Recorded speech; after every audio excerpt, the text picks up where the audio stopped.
Okay, let's talk about solitude. I'll read you something first from etymology dictionary online, and I can't remember who said this, but the world we live in, okay, an idea. Okay, anyway. A man can be himself only so long as he is alone.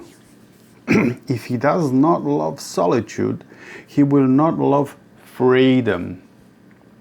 For it is only when he is alone that he is really free. This is Schopenhauer. The World as Will and Idea, 1818. That's exactly what I want to talk to you about. Because we in society, at large really, we are being shamed for wanting to be alone, to live in solitude. We're shamed because we are expected all the time to react, to interact with others or these days with our machines, with the phones and things and social media, constantly. But without this,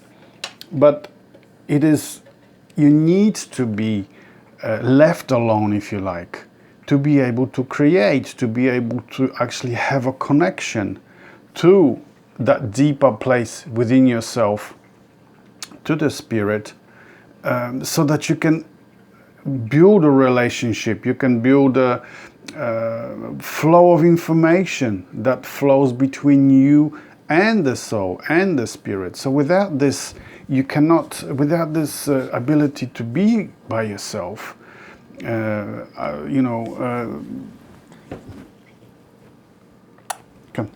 this is Boris the Morris. Without the ability to love the solitude, it's very, very difficult to have time to achieve anything, especially anything creative.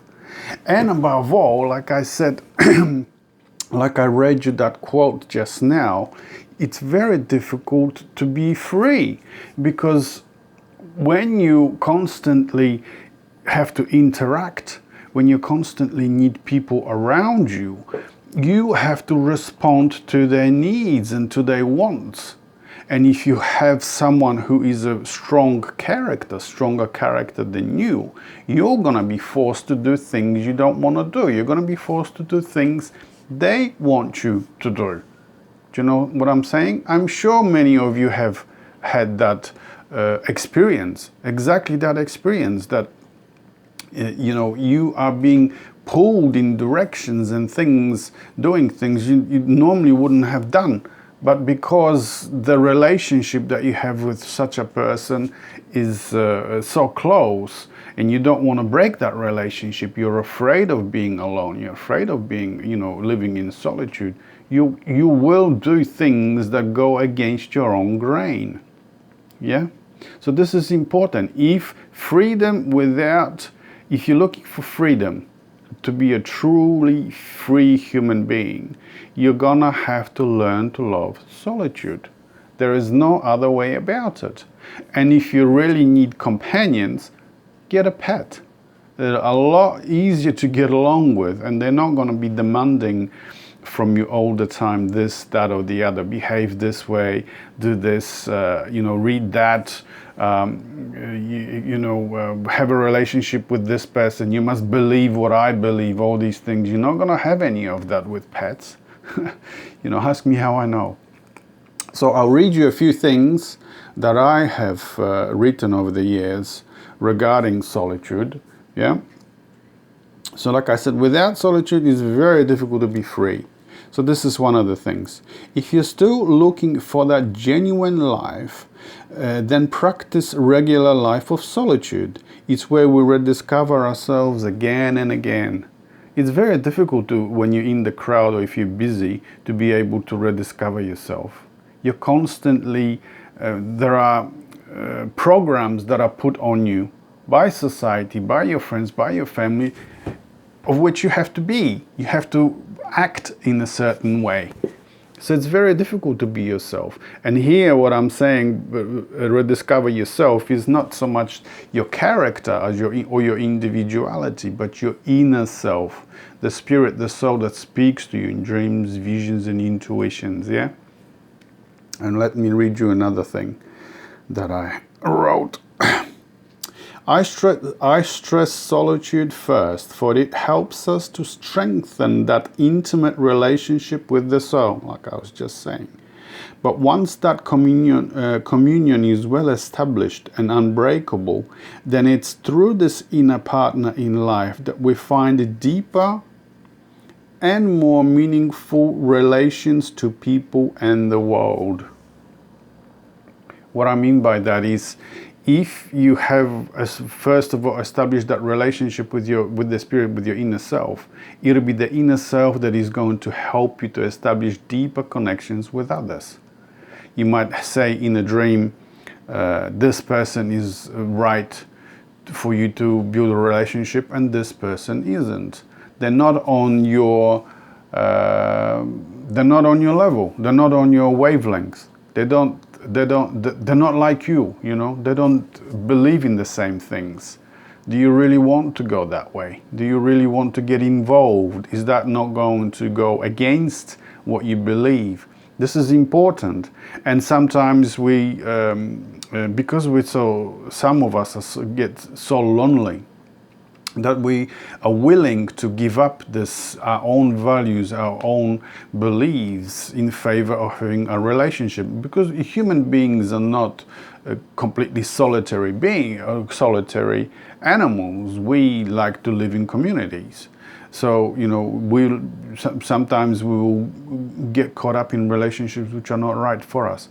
And when you have that relationship with the soul, with the spirit, with your inner life, yeah, you pay attention to your dreams and visions, especially intuition.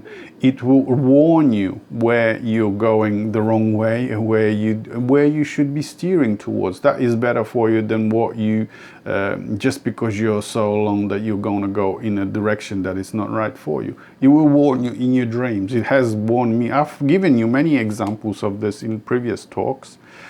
The soul has warned me in the dreams. Remember the one with the one that I keep repeating is the one that when I was in Norway, and I met this poet, this artist. He was actually a singer in the band as well, that looked like Jim Morrison from The Doors, and I was saying, you know, I liked what he was saying all the time, because he was very spiritual and so a poet, you know.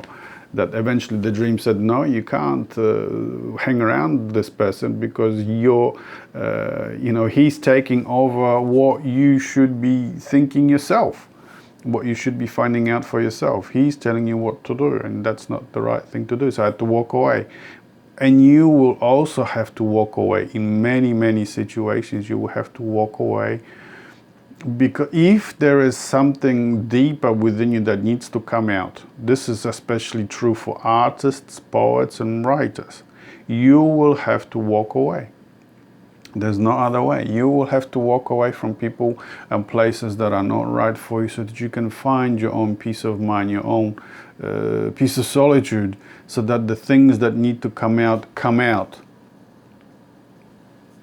Creativity requires solitude. I know there are people that are saying they can create while, being at a meeting somewhere. And it's not true. You need to have at least a few hours to just calm down, clear your head, get out of your own way, and then start creating, writing poetry like this. Yeah. So I'll read you one more thing that I wrote. When you are alone, deliberately in solitude, incubating, and all your attention and energy are focused inward, free from the pull of your immediate environment on you, your inner guide, the soul, the mystery and magic of the feminine intuition comes to you in visions and dreams. Exactly. Now, if there is no fear of death, dropping the demands for the survival of the body, and allowing your inner companion to lead the way, this spontaneous instinct, this following in the footsteps of the moon or nature, will take you through the fissure in the tick of time, through the wall of culture and all its dualities, and deep within to the very center of its mystic vortex, into its timeless dimension of unity in eternity, and while there initiate you into a living experience of identity with it as your eternal part, the soul of the universe. Here I'm talking about the archetypes. When you what I'm saying here is that once you let go of the survival instincts of the body, of your animal human, you know, the survival instincts are your hoarding, sex or reproduction and power. Once you get over that, you will notice in your dreams that you're perhaps ascending, or you're going up somewhere to another level of the mind, of your psyche, what I call the upper level of the collective mind. This is, you're going to the collective unconscious, or you're going to the level of the psyche that we all share. And that is the deepest center where you're going to. The center of the labyrinth, if you like, when we're talking about mythology.